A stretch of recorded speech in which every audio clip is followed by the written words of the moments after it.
It's 1930.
Hello, Carmen. You are the first one here, so I'm going to wait another minute or two.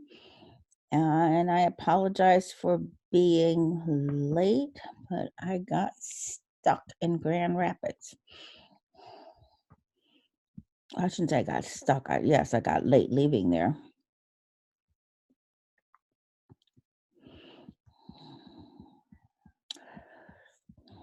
So how is your day going?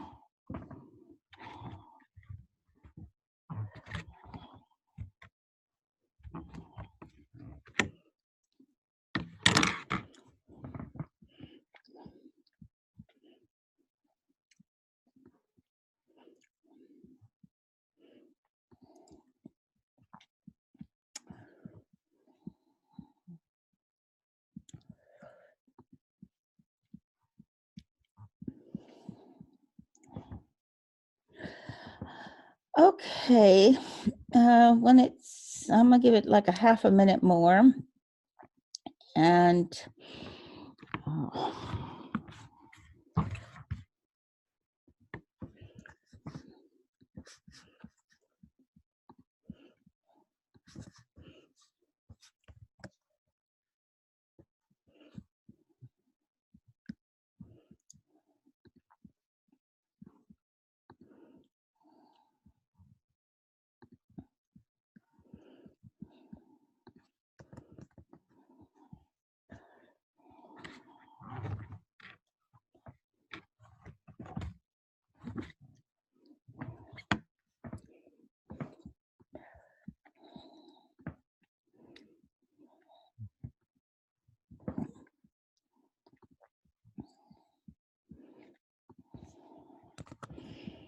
All right, I'm going to go ahead and get started. And I'm sending you a link, which is to the company that I'm going to be showing on the screen in just a second.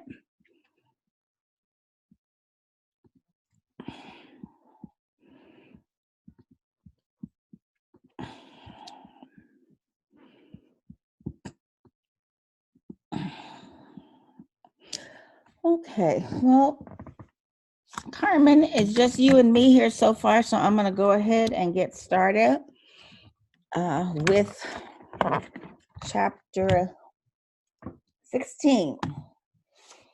And I'm going to briefly, first of all, share with you some of the information that's found in a company's annual or financial reports.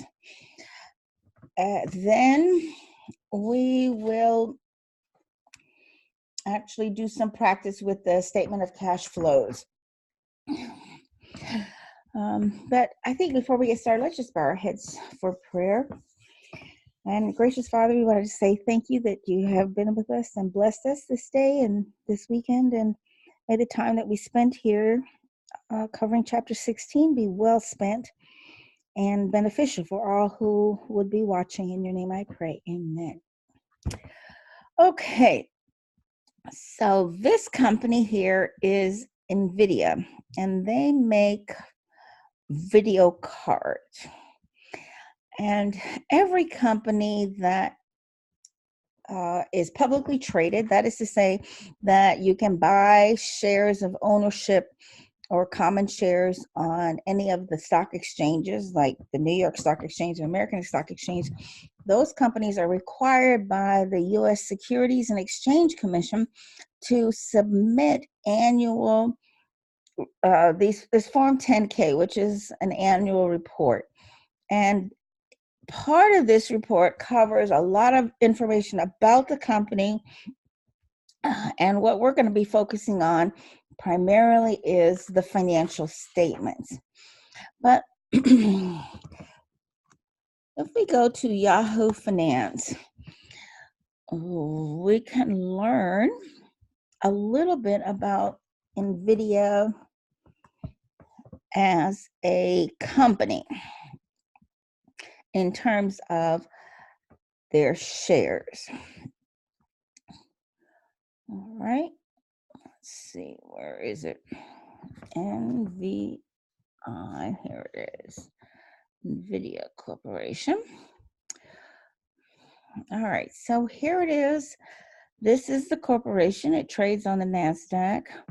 And if you wanted to own one share of it, it was $204.19. That was of Friday when the stock market closed. So when we look at the stock price, this is just for Friday. So every time there were trades, gracious me.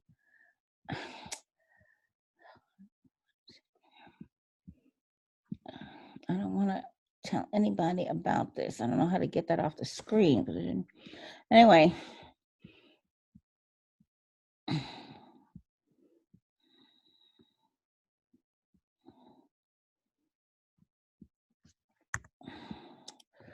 Sorry. Okay.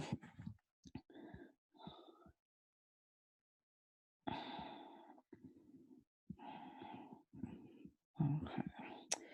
Anyway. All right. How am I supposed to close this window?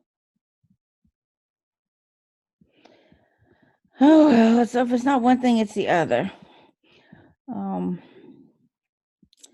me see if I can just duplicate this window and see if we can't get onto here. All right. So,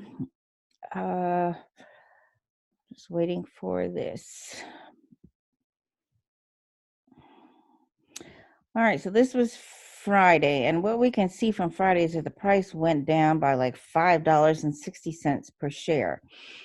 If we want to take a look at it for all of 2019, This is telling us that if you bought a share on the 1st of January 2019, it would cost about $136. And if you held it to now, it's worth $204. So all of this is green here to say that from the beginning point up until the ending point, there is an increase in the stock price. So if we look at the last month, it's still green. But when we just look at this one day, it's all red because the stock price started off in the morning at 211 and ended the day somewhere here around 204. And they give us some information. So we can look here, earnings per share. This is the amount of net income divided by the number of shares. And there's probably millions of shares that are out there. And so they made $3.90 of profit. And for every $1 of profit, you would be paying $52.29. This is a price earnings ratio, which is just the earnings per share divided into the price of 204. And so this PE ratio is 52. Looks a little bit high to me. Normally, I wouldn't say normally speaking, but for many companies, it's much less than that. So for example, if we look at Ford Motor Company, Ford's PE ratio is 22. But a lot of the high-tech firms, the PE ratios are quite a bit higher. So let's take a look here. Here's Xerox. What is their PE ratio is only 13. So for every dollar of earnings, you would pay 13. So this price should be somewhere around 40, 38, 94 if you wanted to buy a share of Xerox. But I want to go back to the 10K document for NVIDIA. And just running through the table of contents, you see here there are, all right, information about the business. What are some of the risk factors? What properties do they own? What legal proceedings? Mine safety disclosures. So I guess they're somewhat in the mining business. And one big one is item number 7, management, discussion, and analysis. And this here, as you can see, goes from page 23 to 34. So it's going to be about 11 pages where the company is kind of putting their best foot forward. So therefore, their management is giving their discussion, their analysis of the company. And I've seen these over the years, and for companies that maybe not doing all that great, it's always, we just see the futures look so bright, and the next year it's still not doing so well, but we see the future is going to look bright. Kind of, looking through rose-colored glasses. All right. Yeah, so anyway, here is all of the description. They can't tell falsehoods in here, but they certainly oftentimes do make a glowing picture. And then the part that we're mostly interested in is here, the financial statements and the supplementary data. So you notice here when I click on that, it's not taking me anywhere. As a matter of fact, if I just look at item number 8, where it says financial statements, it's on 35, and the next item is on 35. So I know the financial statements aren't here because the financial statements are going to, cover, many pages of data. And at the bottom here, then where we see item 15, here is, I've clicked on that, and here are the financial statements. But let me just go back there for a second, because a lot of times students are curious to know, well, how much do the executives of a corporation make? And this information is generally not disclosed in this 10K form. All right. where you're going to find this is in the proxy statement.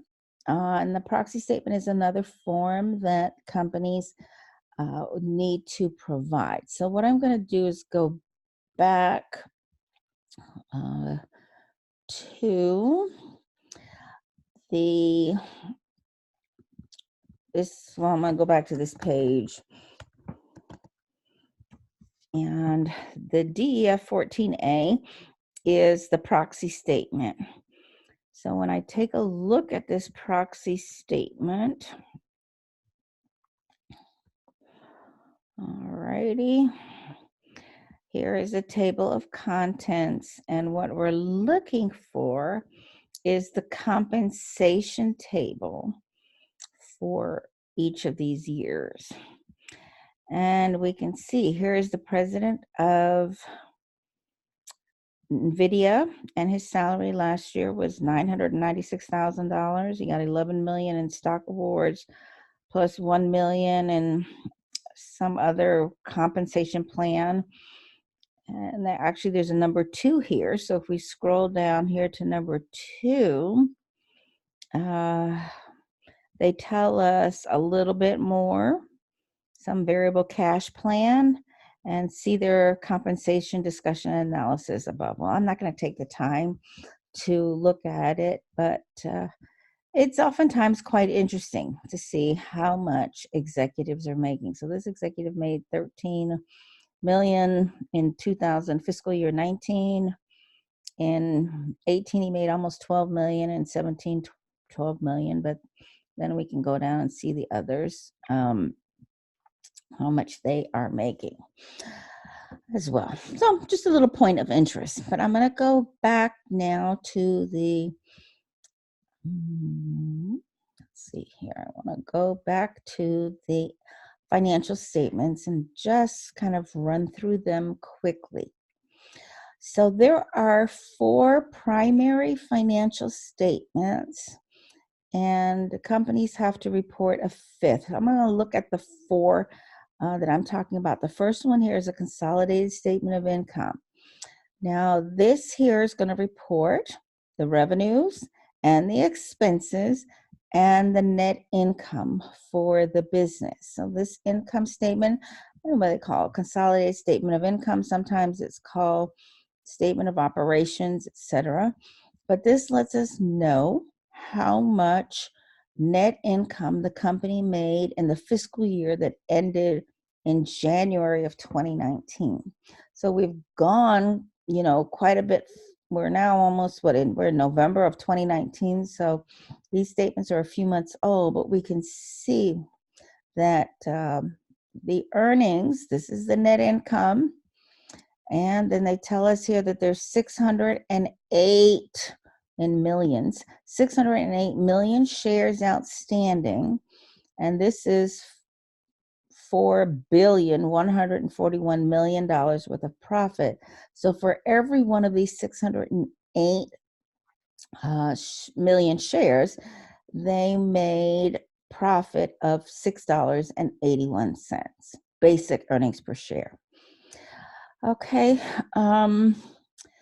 so we have here revenues, the cost of the revenues, that's like the cost of whatever was the products that they're selling. And so this difference here is the gross profit. And then they have the other expenses. So a company like NVIDIA is spending a lot of money on research and development, and it's a tech company. And of course, in order to stay competitive, they really need to be working on new technologies for the market, so that you can see that how much they spend for technology. For research and development is like over 2 times what they spend on selling general and administrative expenses. All right, so apparently they've borrowed some money because they have some interest expense. They also have invested some money because they have some interest income over the course of the year. And so this is kind of a really brief introduction to the income statement.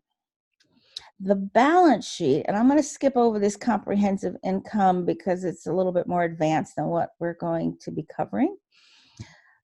And then we have the balance sheet. And the balance sheet reports assets, what the company owns, liabilities, what the company owes, and shareholders' equity, what's left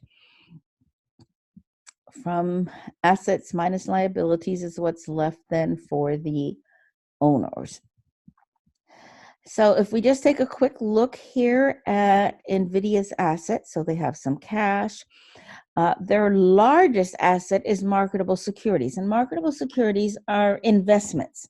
So they have cash. They really don't need it to, they don't need all of it or all of their income to expand the business. And so they have invested, $6 billion in what is marketable securities. That's like short-term investments. Some customers owe them some money. They have some invested in inventories, and then there's some prepaid assets. So these assets labeled as current means that they are going to be converted into cash or used up within the next year. Then there's other assets that have a longer life. Property, plant, and equipment, or property and equipment. So this is land, buildings, and machinery, etc. There has a net book value of $1,404,000. There's some goodwill, and goodwill is, to be a quick definition, is just NVIDIA bought another company, and the price that they paid for the company is greater than the fair value of the net assets. That is to say, the fair value of so let's say NVIDIA bought company B. Company B has assets that that NVIDIA acquired, probably has some liabilities as well. So when they net those out, that was what we call the net fair value of those assets.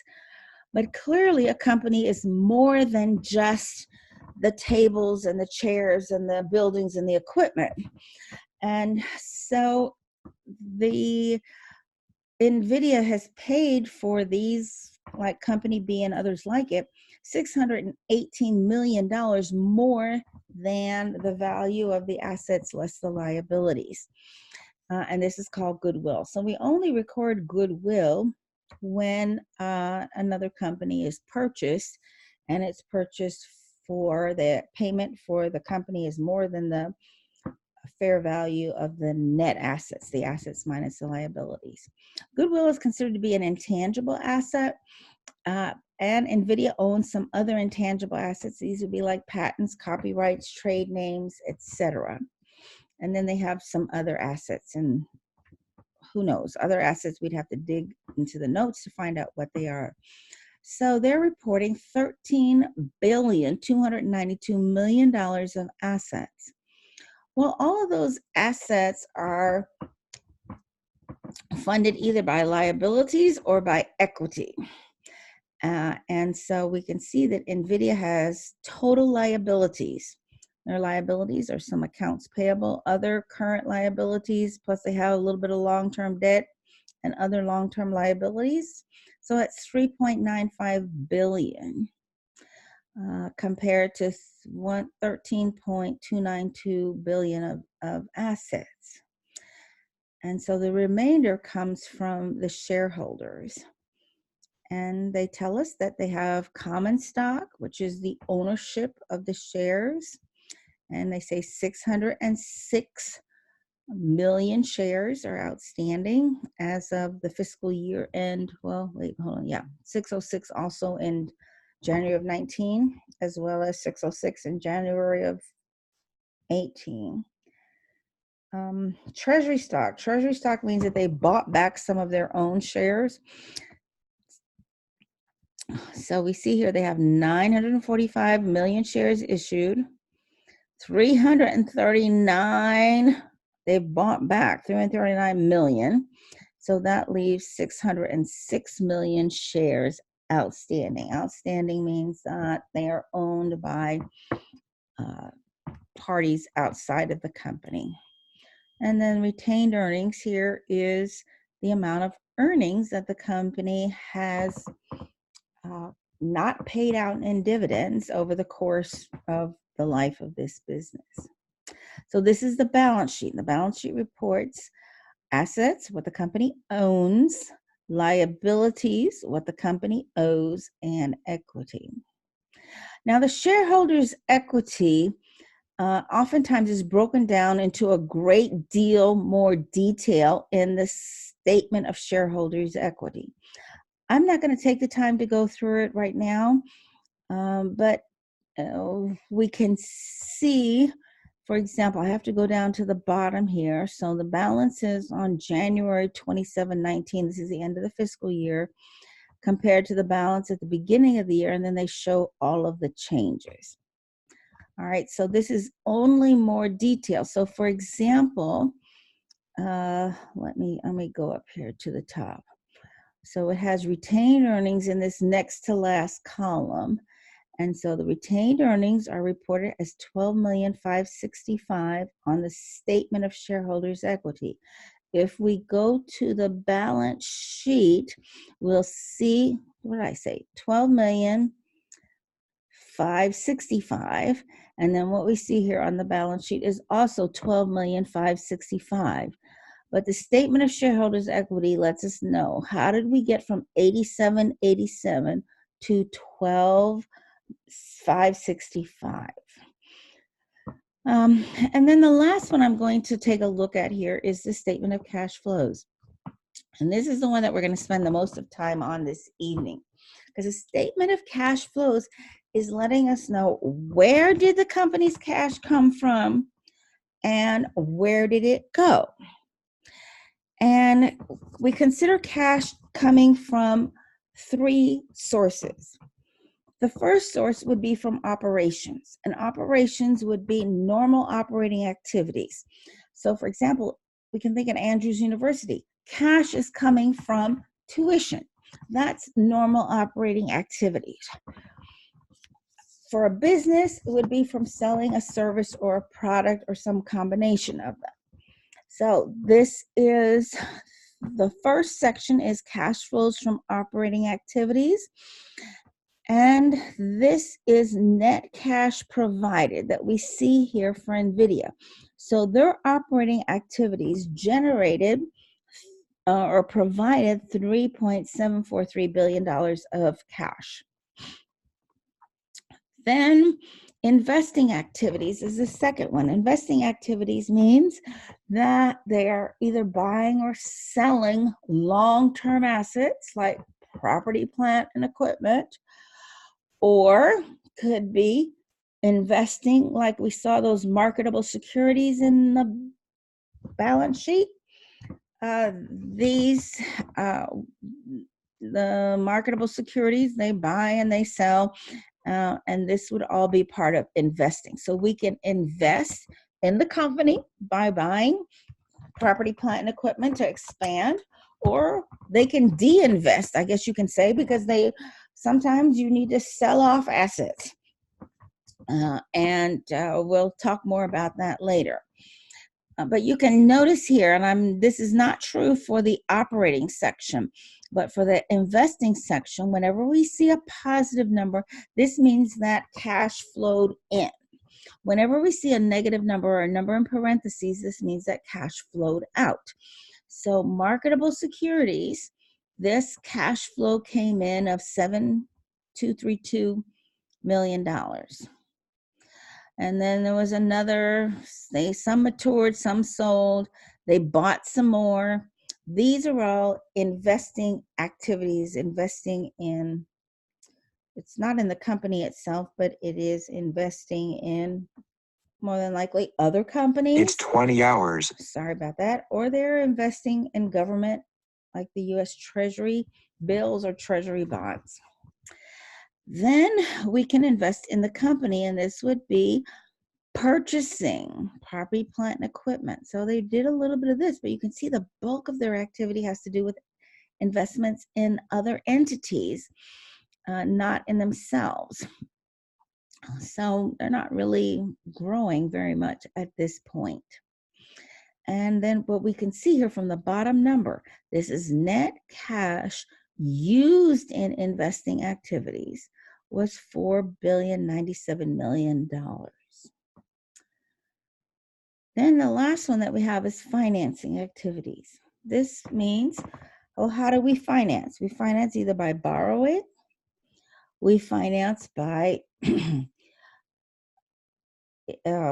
selling shares or having shareholders invest in the company, or we finance by reinvesting profits into the company. That would be how cash comes into the business. But also, cash can go out from financing activities.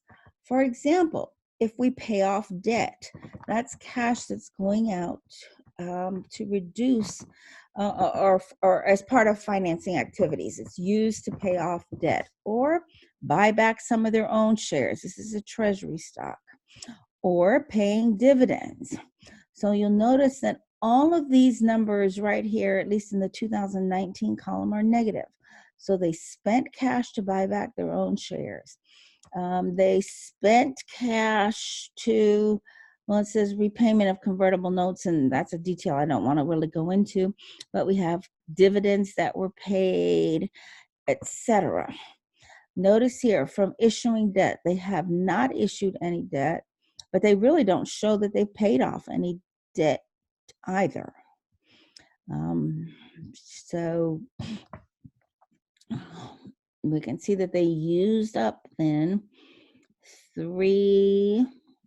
I'm on the wrong line, $2.866 billion for financing activities. So overall, their cash came in from operating, it went out for investing, and it went out for financing. So their cash balance actually went down by $3.22 billion, or $3,222 million. And they said they started off the year with $4.4 billion, a little bit more in cash, and at the end of the year, they only had $782 million. These numbers will tie back to the balance sheet. So when I go to the balance sheet, all right, and the first number that I'm going to look at here is cash. And you'll see here the top two numbers. So cash, a statement of cash flows is explaining how did we go from $4 billion, $2 million at the end of the last year, which is the beginning of this current year, and only end up with 782. That's what the cash flow statement lets us know. And then finally, we have after this, these notes to the financial statements. And the notes give us a lot more detail about what's in the financial statements. So for example, I'm going to scroll down to, let's see if I can get to note.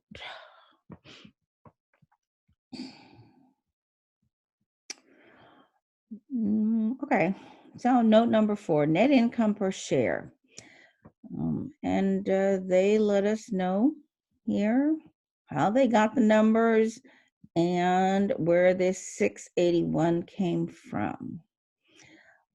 But we can also talk about goodwill. We mentioned goodwill before. It says that the goodwill was $618 million, and it was to, I guess they purchased GPU and Tegra processor units, and it was $210 million and $408 million, respectively, for each of those units. And yeah, so there's a lot more detail in these notes. So you've got like 5 or 6 pages of financial statements, and then you might have 20 or 30 pages or more of notes to the financial statements that give us the detail. But the emphasis that I want to place this evening is on the statement of cash flows. And the statement of cash flows is important because in accounting, you've probably taken principles of accounting, but I don't know how recently it was. But in accounting, we are measuring economic activity. And what that means is we are measuring how much revenue did they earn during the period. That's not necessarily cash. So a company may have earned a lot of revenue, but if the customers haven't paid yet, then they will not have as much cash. So it's important to know revenue because you know how much economic activity is going on, but it's also important to know about the cash because without cash, a company will not succeed. And I will give you an extreme example. There was a company, and I saw this a few years ago, maybe quite a few years ago in the Wall Street Journal, and they were offering credit cards to people who had bad credit. So if you have a bad credit score, it's a lot of times very hard to get credit. But this company said, they're not going to turn down anybody. Anybody can get at least $500 worth of credit on their credit card. But the fine print said that there was a fee of like $400 for processing the application and getting the card. So here it is that people were given $500 worth of credit, but then they also were given this $400 fee. Now, to the credit card company, that was revenue, because fee revenue is how that they made their money. But they are issuing credit cards to people who are kind of not got a very good reputation for paying bills, for stuff that they received a benefit from. So it's hardly likely that we're going to expect that people are going to pay $400 to get a card that, they really don't have any tangible, maybe this $100 worth of credit. So the company recorded all of these revenues because everybody and his brother who had bad credit was applying for this credit card.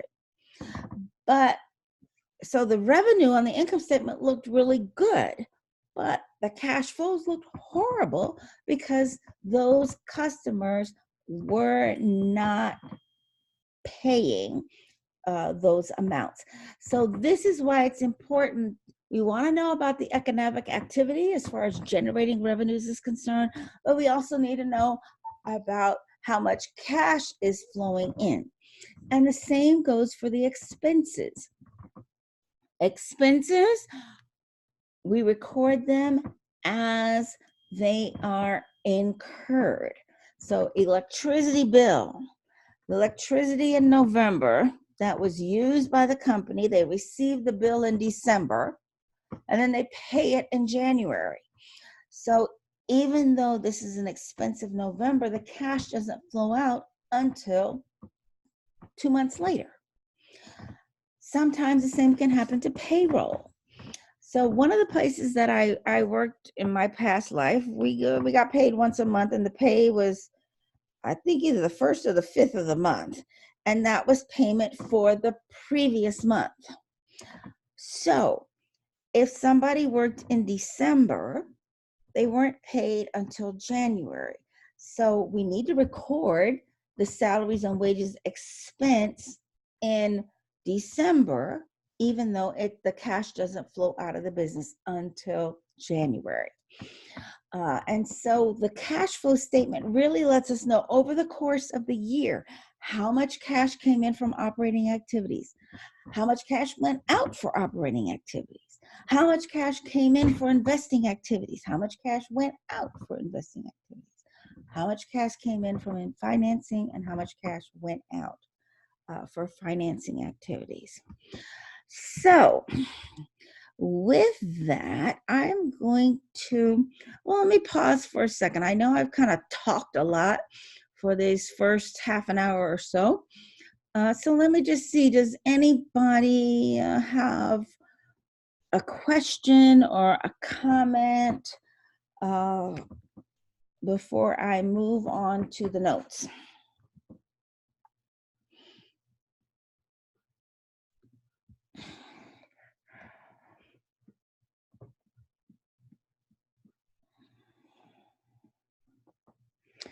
All right, so I imagine that probably some of that was a review.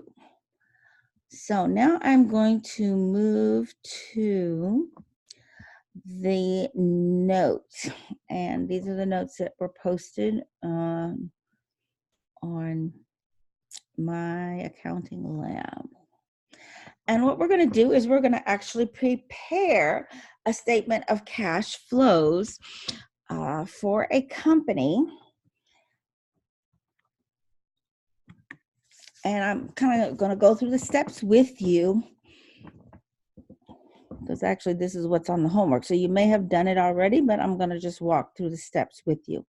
In order to prepare the statement of cash flows, there are 3 things that we need. And when I say 3 things, I mean we need an income statement for the year. We need comparative balance sheets, and comparative balance sheets give us the balance at the end of the current year and the balance at the end of the previous year. And that balance at the end of the previous year is the beginning balance for the current year. All right, yes, I see there's George and Carmen here. So we need, number 1 is the income statement. Number 2 is comparative balance sheets. And then the third that we need is going to be some additional information. And for each company, this additional information is going to be different. But I'm going to walk through the income statement, the balance sheet, and the additional information with you before we move on to actually preparing the statement of cash flows. So we have here sales, cost of goods sold, and gross profit. And you know what? I have to apologize because this formula here is wrong. It should be plus. So let me highlight this one here. It's 300 and minus, well, plus this negative 130, and that gives 170. And so we have, this is what they sold. This was the cost of the goods that they sold. So there's $300 of gross profit. And this gross profit, what has to pay for all the other expenses and for eking out a bit of a profit. So there's $300 and 130 of that goes to operating expenses. But understand, selling, general, and administrative expenses, these are most of the time paid in cash at some point in time. But depreciation expense is an expense. It reduces net income, but it is never paid in cash. So this is a non-cash expense. But cash or non-cash, it reduces the amount of income. So it's 130 is taken away from the 300, leaving 170 of operating income. Then we have some non-operating expenses, and revenue. So we have interest expense and interest revenue. Interest expense comes from borrowing money. Interest revenue comes from investing money into interest-bearing securities. So the net of those two is net interest expense is 30, which brings down the income before taxes to 140, and they paid 53 of taxes, and they have $87 of net income. Now we'll take a look at the balance sheet. And again, we see in our balance sheet assets, liabilities, and equity. And the amounts of each are listed here. And we're going to go through those in a little more detail together. Then the last part is some additional information. So they tell us that during the year, Lancaster paid $263 in cash for new equipment. So I'm just going to mark this 263 here because we're going to use it later on. Also, during the year, they finance $55 in plant asset acquisitions, borrowing the full amount and issuing a 3-year note payable using the equipment dealer's finance subsidiary. So they have acquired some planned assets, but they didn't pay cash for them. They are financed, and that was to the tune of $55. They also told us that Lancaster sold some planned assets for their book value in a cash transaction. This means that they sold some of these planned assets they have here on the balance sheet. They sold them during the year, and they sold them for what they were on the books for. So if they were on the books for 100, they sold them for 100. There's no gain or loss on the sale. All right. They also tell us that the company did not repay any debt during the year, and that all the dividends declared by the company were cash dividends. Okay, so we have the income statement, and what we're going to do, I'm going to start with this second screen here, which is the statement of cash flows using the indirect method. The indirect method says we're going to start off with net income, and then we're going to make a bunch of adjustments to net income so that we can get to how much cash came from operating activities. So like I told you before, this depreciation expense, this is not a cash expense. So even though the net income is 87, we need to add back 55 because that was not cash paid out. All right, and then I think that's all I'll point out for now. We'll look at some others later. Then we have in the balance sheets here changes between the beginning of your balance, which is 20X3, and the end of your balance, which is 20X4. And what we're explaining, so the first one here we have is the cash and cash equivalents, and this means that the cash went down. So it's a negative number, and the cash went down over the course of the year. Well, what we're going to do in the statement of cash flows is determine, well, what caused the cash to go down? How much was related to operating, how much was related to investing, and how much was related to financing. Then we have our accounts receivable. And accounts receivable, if we notice here, it went up. So think about this. They sold goods on account, which increased accounts receivable. Some of the customers, of course, paid during the year, but some of them did not. As a matter of fact, $63 of accounts receivable, there was an increase of $63. So what this means is that even though the sales were for $1,250, we know that 63 of that has not come in cash yet. All right, inventory. Inventory also went up. And we're going to use this information because inventory, of course, has to be purchased. And, those purchases need to be paid in cash at some point or the other. Prepaid expenses. Prepaid expenses are like insurance, prepaid advertising, etc. And those have gone up by 125. So it's not an expense yet, all right, but it has increased. So we're going to use that also when we do our cash flow statement.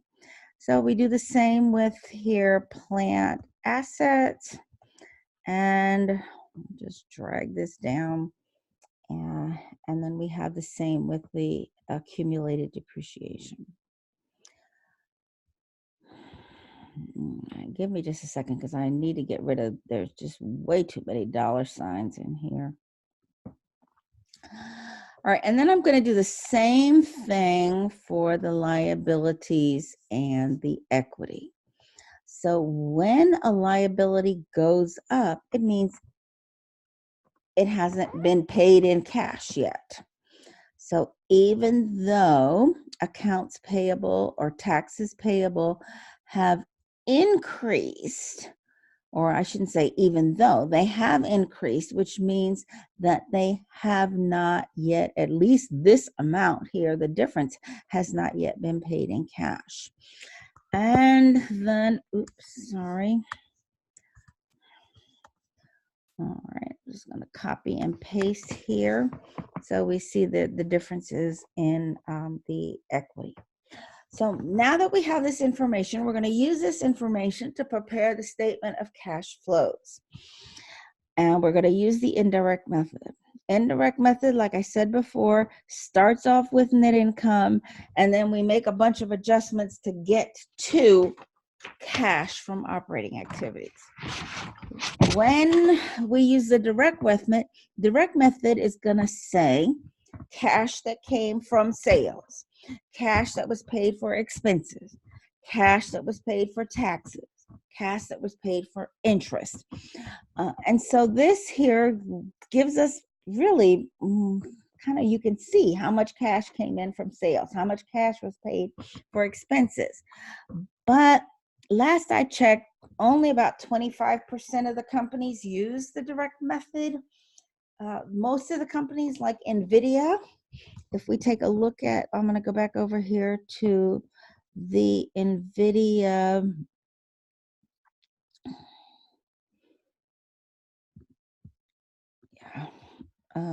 statement of cash flows, and you can see that they use the indirect method because they start off, so I'm in the statement of cash flows, and they start off under operating activities with net income. So this is net income, and then they make all of these adjustments, and from those adjustments they say how much was the cash provided or used by operating activities. All right, I'm gonna talk a little bit quickly because I see that time is kind of working against me. All right, so let's go back then to the statement of cash flows. I'm doing the indirect method. And the indirect method,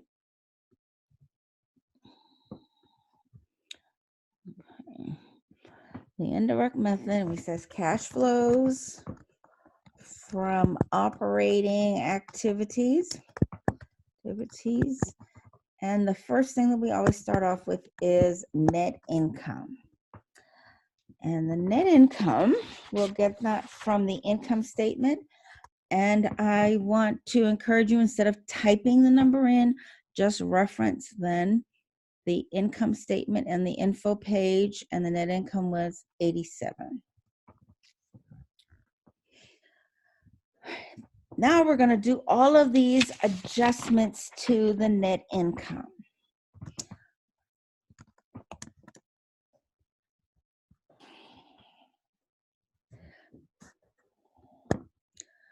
All right, so the first adjustment, if we look back at the income statement, the first adjustment that we're going to make here is for depreciation expense. We just always add it back because it's not a cash expense. So it reduced net income, but it was not paid in cash. So we're going to add back depreciation expense. And that depreciation expense was, let me see here. I need to put a negative sign here because it's negative and I want it to add back. So I want it to be positive. It's 55.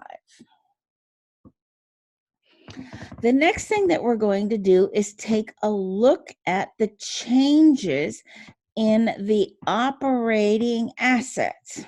So the operating assets are accounts receivable, inventory, and prepaid expenses. So these that I've highlighted are the operating assets. Then the operating liabilities are accounts payable and taxes payable. So every time that a operating asset increases, it means that it did not result in a cash inflow. That means that, so the first one that we're going to do, and it's always the opposite. So if accounts receivable increased, then we're going to subtract the amount of the increase from net income. And since accounts receivable did increase, it increased by 63, we're going to subtract that away because it's recorded in sales, but it has not been received in cash. All right, so we're going to subtract the increase in accounts receivable, and that amount was 63. I'm subtracting it, so it is a negative 63. There was also an increase in inventory. So we can see here that the inventory increased by 450. So we're going to subtract the increase in the inventory. And then I'm just going to reference back here to the 450. So I just put a subtract sign in and then went there. And then the last asset, operating asset that we have, is prepaid expenses. And it also increased. So we're going to then subtract the increase in prepaid expenses. And that increase was 125. All right. Now, the other adjustments that we need to make to net income have to do with those operating liabilities. And we said that there was accounts payable and taxes payable. Those also increase. But if accounts payable increase, it means that we have not paid it in cash. All right, so if we haven't paid it in cash, then we're going to add it back because it was subtracted as either tax expense or subtracted as cost of goods sold or some other kind of an expense, but it was not paid in cash. So when any of these operating liabilities, accounts payable, taxes payable, could be, insurance payable, wages payable, etc. Whenever those increase, it means it wasn't paid in cash, so we need to add back the increase. If it decreased, then that means that we paid in cash plus we paid off some amounts previously owed. We would subtract those. All right, so we're going to add back the increase in accounts payable. And that was, and I need to make this a negative number. Wait, no, I don't need to make it a number. My mistake. I just need to grab here, accounts payable. All right, so went up by 7, and then we're also going to add back the increase in taxes payable. And that increase in taxes payable was 50. All right, so I may put an underline here because these are all of our adjustments. So our net adjustments to net income are going to be, and I don't want to double underline there, I just want a thick bottom border. All right, so this is going to be equal to the sum of all of these adjustments. And all of those adjustments add to It's 2030. negative 526. So the net cash flows from operating activities, this is going to be net income minus all of these adjustments. Sorry. No, wait, no, this is right. What happened here? Oh, it should be plus, so my mistake because this is a negative number here. So there's an actual negative or outflow. And this is somewhat concerning because what this means is from its operating activities, the company is actually bleeding cash. And we can see where it's coming from. And I don't quite understand why they would do this. They're buying a lot of inventory. They're also prepaying a lot of expenses. And that just sort of doesn't seem quite normal for a company to do when they've only got $87 worth of net income coming in. Now, the second part that we're going to do is cash flows from investing activities. And in this case here, investing activities are going to relate to plant assets, and yeah, that's the only investing activity that they have. So I'm going to highlight these in a slightly different color, but also remember that there is this other information. They tell us that during the year they paid $263 for new equipment. Then they bought some equipment, but they didn't pay cash. So these two here are also investing. This is the third one. They sold plant assets. That's investing. All right. So what we need to do is figure out from all of this information that we have, and actually what I'm going to do is I'm going to just copy this. Oh, sorry. I'm going to copy this. I'm going to paste it down here so that we can see it all together. All right. And we're going to use T accounts here to compute really what was the amount of cash that was paid for acquiring new plant assets or any cash that was received from selling old plant assets. Now the plant assets account, the beginning of the year balance, which is the end of 03 or X3, was 683. At the end of 20X4, the plant assets were 485. So we know that they got from this beginning balance to this ending balance by buying some assets and selling some assets. At the same time, we also need to look at the accumulated depreciation, because this accumulated depreciation is going to let us help figure out really what's the book value. So accumulated depreciation, notice here that it's a negative number, which in this particular balance sheet means that it's a credit amount. So we're going to put it on the right-hand side. And our accumulated depreciation, I'm putting it as a negative because I want it to show up as a positive number. So the beginning balance was 250 and the ending balance was 248. Okay, so now we're going to kind of fill in some of these blank spaces or cells between the beginning and the ending balance. So this here is the beginning balance.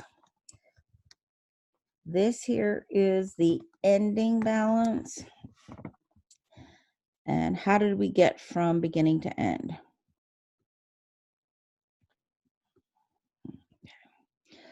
Well, we know the information tells us that they paid $263 cash for new equipment. This is new equipment, 263. That would increase plant assets. So I'm just going to say new. I'm going to just label it new. We know this one here, if I put the font in a different color, that Oh, it's not much of a different color. Let me find a green or something. That this here is the new cash, and then there's also some new that was not in cash, 55. But we still done 638 plus 263 plus 55 does not equal 485.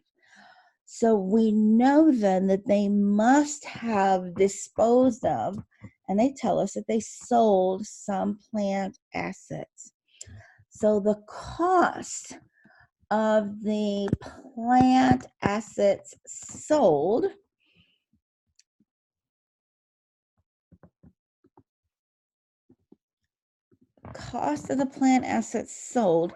is going to be equal to whatever is the amount that forces this balance to go from 638 to 485. And we can compute that by saying 638 plus the new that was non-cash minus whatever the ending balance is. And this gives us 471. So they're sold assets that cost them 471, but that was their cost. That's not their book value. Book value is equal to, let me put some definition maybe up here. So book value is equal to cost minus the accumulated depreciation. All right.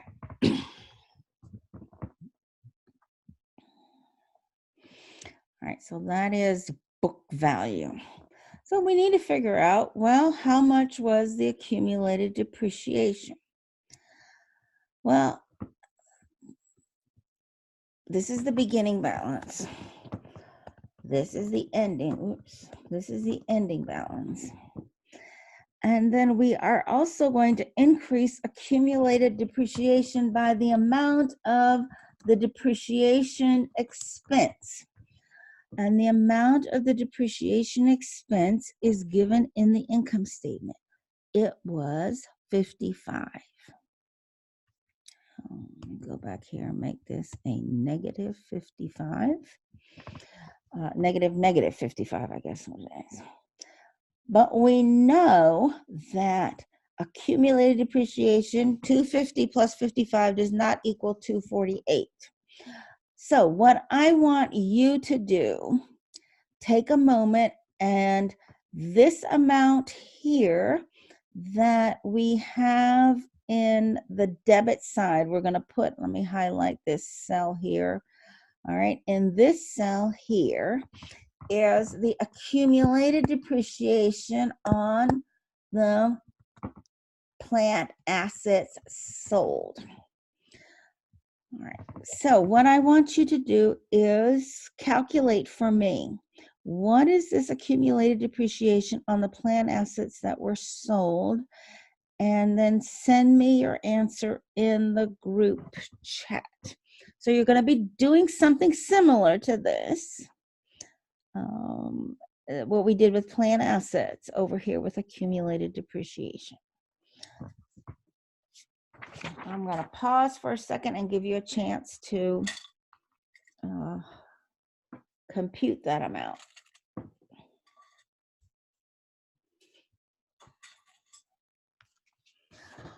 Okay, very good. All right, so we have got 250 plus 55 minus 248, and that is 57. So we know that the plant assets that were sold had a cost of 471. The accumulated depreciation on those assets was 57. So we can compute now, what was the book value? Well, the book value is cost minus accumulated depreciation, and that is 414. And remember that they told us that this was the amount that they sold the assets for, because they sold them at book value. That gives us the information that we need for this first part of the investing activities. All right, so this is the sale of plant assets. And we know that this sale of plant assets generated $414 worth of cash. When you sell it, they receive the cash. But we also know that they acquired some new assets. And we have these two new ones here, but only this one in green, the 263, was actually paid in cash. So then we have here acquisition of plant assets.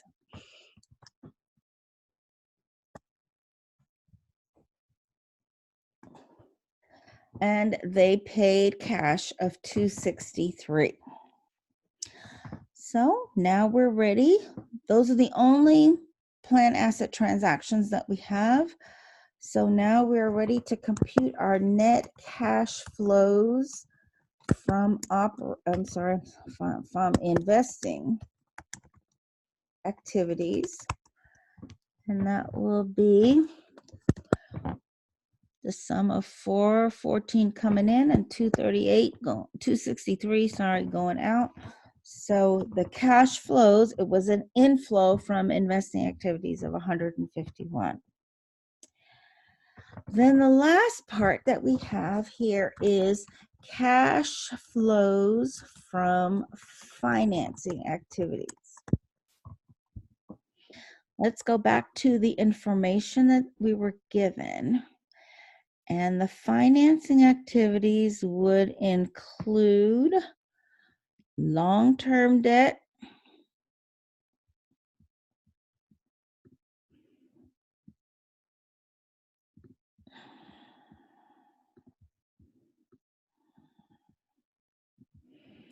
it would include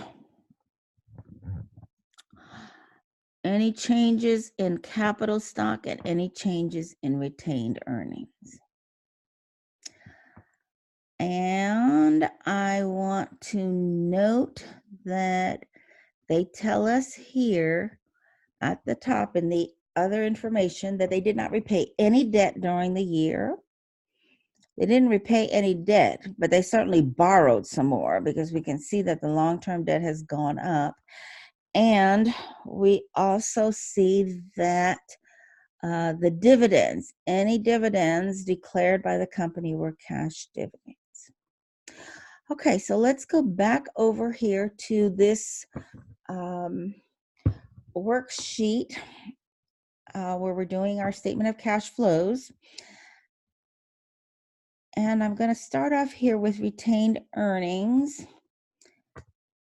And the balance at the beginning of the year from the income statement was, actually, let me not do that. Let me start off with the long-term debt. I'm sorry. So let's go over here. The first one that we have is the increase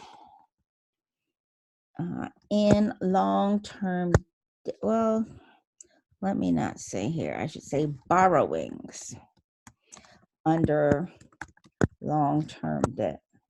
But how much was received in cash? So I'm going to go back over here to this info sheet, and I want you to tell me, of this 305 increase in long-term debt, how much was cash that they borrowed?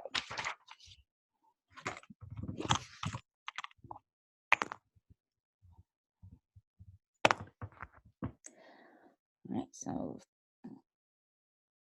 think about that one, and then I want you to let me know how much cash did they borrow?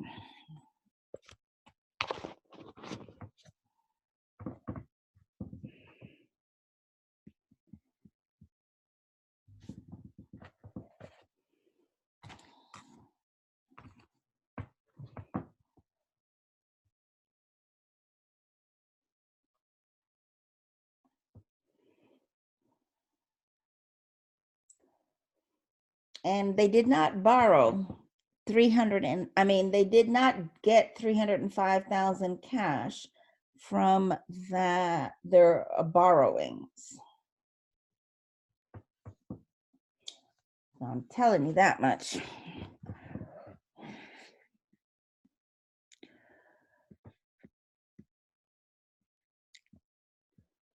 And what we're going to have to do is reference back to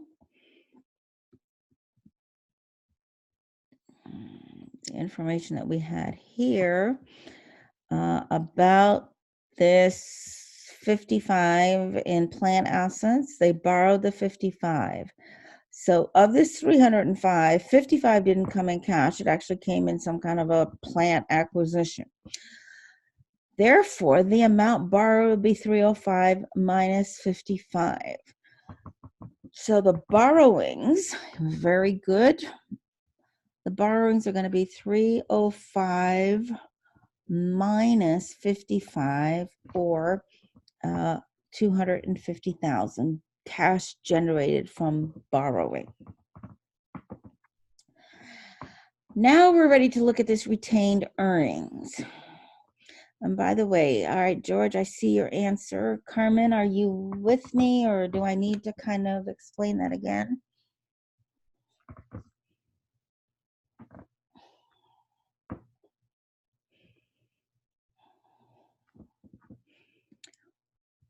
All right, I'll just move on then to the retained earnings, and you can always maybe watch this. Okay, so you are with me. Excellent. All right, so we're going to do a T account for retained earnings. We're going to start off with the beginning balance. Then we're going to have the ending balance. And with retained earnings, net income is going to increase the balance, and dividends will decrease the balance. So, beginning retained earnings from the balance sheet was 100, and the ending retained earnings was 158. The net income, let's go over here to our net income, and the income statement was 87. So therefore, we can figure out the amount of the dividends. Beginning retained earnings plus the net income minus the ending balance. And so we see here that they paid dividends of $29. But this is paid, so cash is going out. And they told us, let me just kind of be really clear here. It says all the dividends were cash dividends. So it wasn't like there was some other kind of dividend, like a stock dividend. It is a cash dividend. So we're going to say, sorry, dividends paid.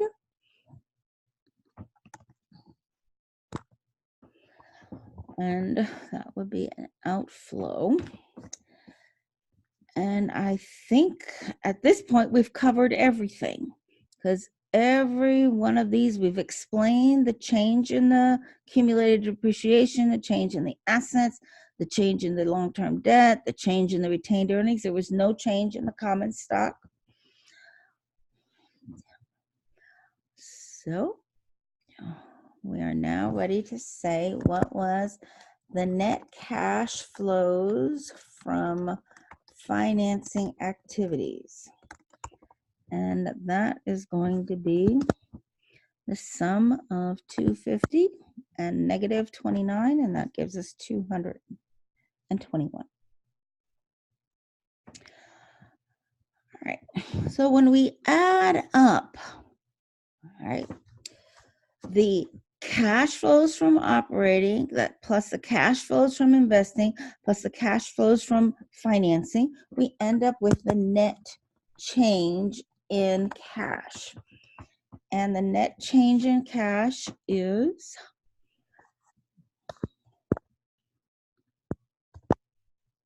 oh dear me, sorry.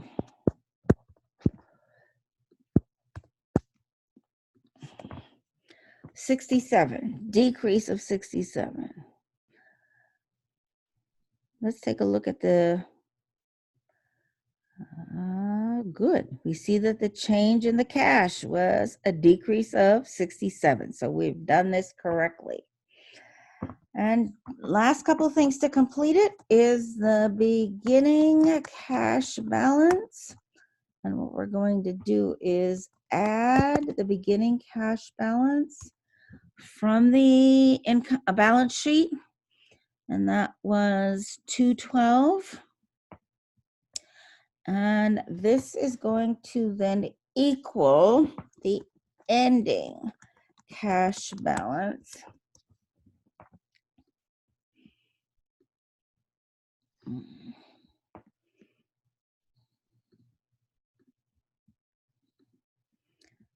right.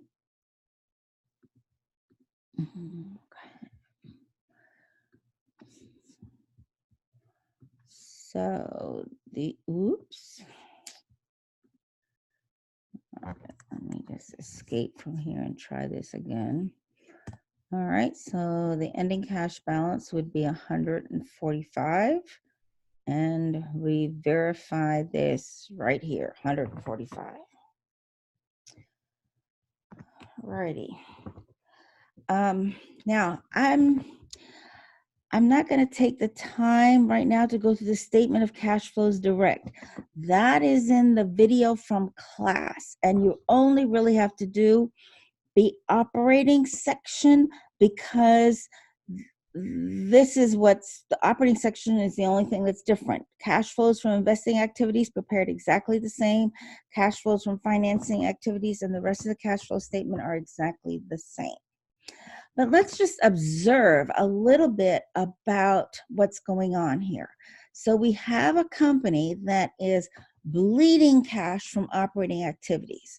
They're out 493. Then when it comes from investing activities, they are actually, there's an inflow of cash. So they're selling off plant assets. Yeah, they're buying some, but they're selling off more. And so a company, when their investing activities are positive, this is an indication that they are selling off assets.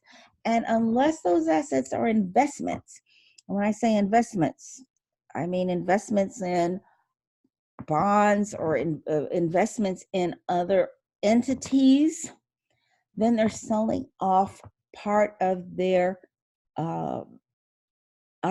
assets of the business that they use for growth. And remember, when you have assets, you can only sell them once. It's not going to be generating income over and over again. So if they keep this trend of selling off more assets than what they're acquiring, pretty soon they're not going to have very many assets left to run the business. And then when we look at the financing activities, okay, they're borrowing money, net borrowing. So in order to fund all of this cash that's bled from operating activities, they are selling off assets and they are they're borrowing more. And this is really not sort of a sustainable business model, because, as I said before, you can only sell assets off one time. And then there comes a point where nobody else is going to invest money in the business, and you're not going to be able to borrow money, or if you can, it's at exorbitantly high interest rates. So this is not, like I said, it's not sustainable. It may be for a company. I can't even say it's a company that's growing, because they're not really growing. They're selling off assets. So what we're going to do now is look at some different scenarios and kind of interpret in a big picture view what the cash flows are telling us. Okay, I need to go. I think here is, yeah. All right, I'm going to share with you. Just bear with me a second. All right. Okay.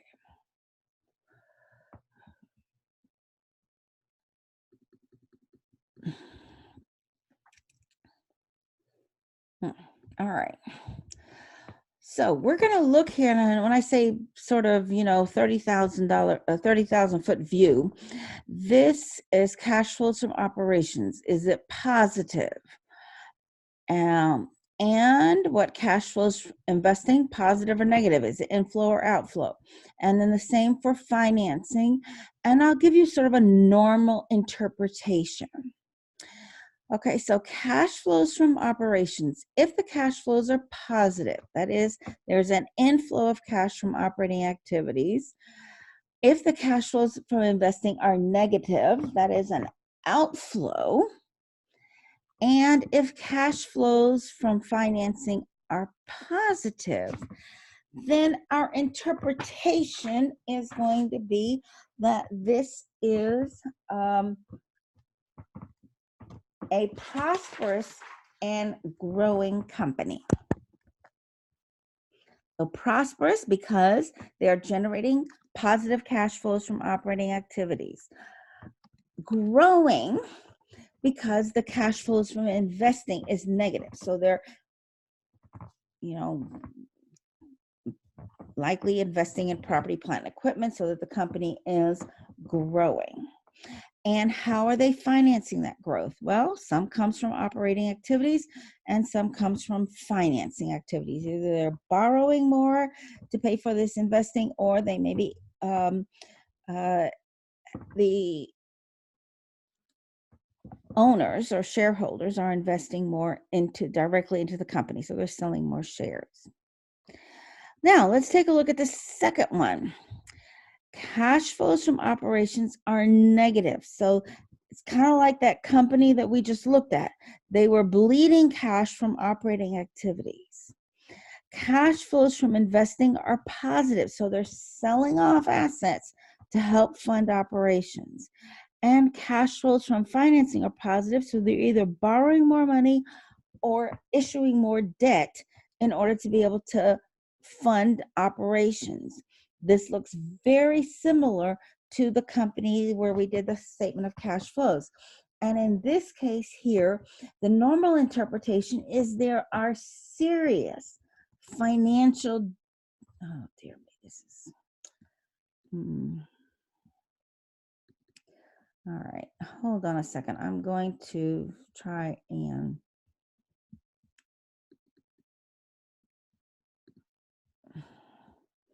I'm going to try and change this because I got a feeling that it's probably not going to be very readable.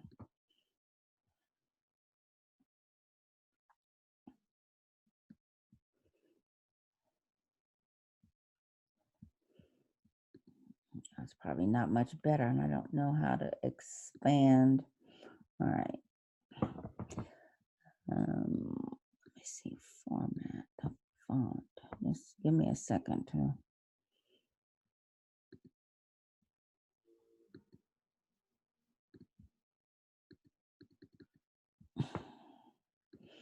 All right, so company is prosperous and growing. Second one is serious financial difficulties. And I think I see what the problem is. It's the font that I'm using. Okay. All right, the third one. So the emphasis here is that they've got positive operating cash flows, negative financing cash flows. Here it could be a little positive, a little negative. But the emphasis here is this company is generating cash from operating activities. And what are they doing? Well, they're either paying dividends or paying down debt or buying back their own shares. So this company is prosperous. Prosperous. But It's 21 hours. Sorry. But with few growth opportunities.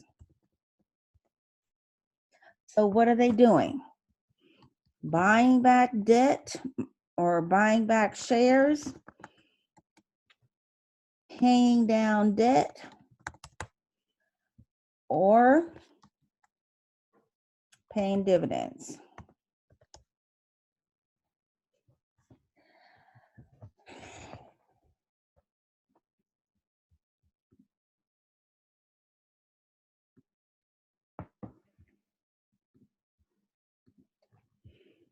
Okay, hold on. You know what? I'm just like, just give me a second to kind of get this. All right. And then the last one that we have here, this company has, well, might be inflows or outflows from operating activities. They have positive cash flows or inflows from investing activities and negative cash flows or outflows for financing activities. So what's going on here? Our normal interpretation is going to be that there is a cash crisis. And why do we say that? Because more than likely what they're doing is selling off assets to pay down debt obligations. Okay, so these are some possibilities. There are, of course, many other interpretations that we may have for, well, I should say of interpretations, but we may have other combinations because this is not a comprehensive list of the inflows and outflow possibilities or combinations within a company. So what I'm going to do now, the last part that we have is these 7 companies. All right. And what I want you to do, I'm going to do, let's say I'll do the first one. And in this case here, I don't know if you can see this. Hold on a second. Yeah, okay. Oh, I think I need to come over here. All right. So we're going to make an interpretation for, I'm going to do one with you, and then I want you to do the last 6. Send me your answers on the group chat. And actually, no, let me not. Yeah, let's. I'm going to invite you to do this. Each of you to do those 6, and then we will just kind of make sure that we're interpreting these within what's reasonable. So this company here has positive operating cash flows, substantially negative investing cash flows, and positive financing cash flows. All right, so this looks just like the first one. Positive, negative, positive. Positive operating cash flows, prosperous. Investing cash flows that are negative or outflows, perhaps growing.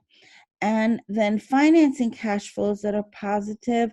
So they're financing this growth through both their operations and by either borrowing or the shareholders or the owners are investing more into the business. So this one here is a classic prospering and growing cash flow scenario. So now I want you to go through 2, 3, 4, 5, 6, and 7 and describe what this company, how would you interpret? So negative operating, positive investing, positive financing. And if you can send them to me one at a time, so as you do number 2, then send me your interpretation. I will give you feedback on each one. And then once we're done with this, we are done for tonight.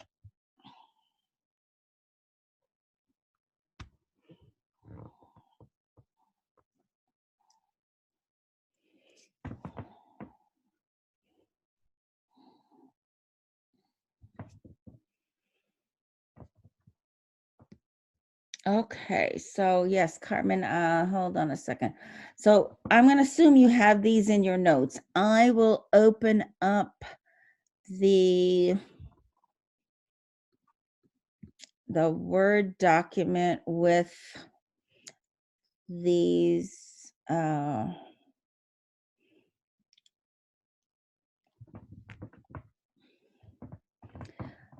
normal interpretations, at least for these few. But in some cases, you're going to have to think a little bit, but that's what we're here for.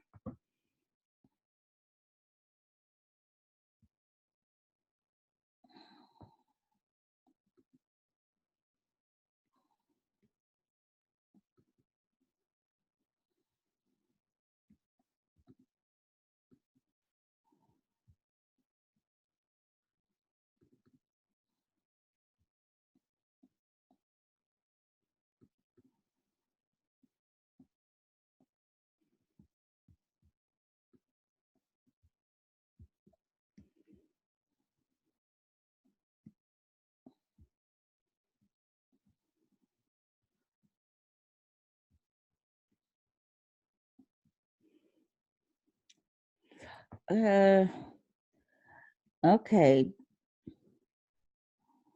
All right, hold on a second. I got a little bit of a problem because one wants to see the table, the other one wants to see the list. So I'm going to, all right, here it is, files. Oops. I'm going to save this file and I'm going to send it to you so you at least have what we've completed so far. Give me a second.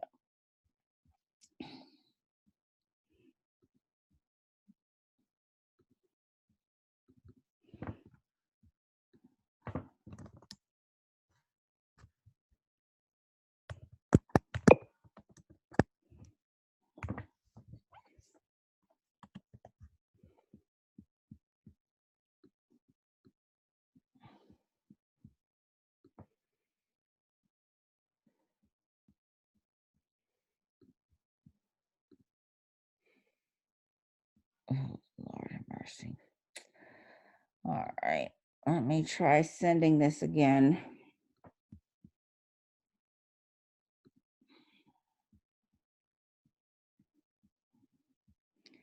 All right, George, if you could let me know if you've received that file.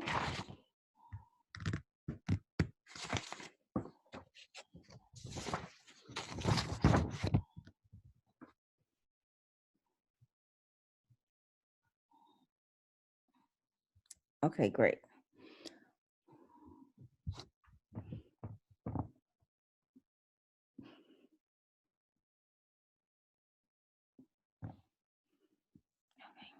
Okay.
Okay, George, I am just going to stay here with Carmen as she finishes up, but I'm finished for tonight.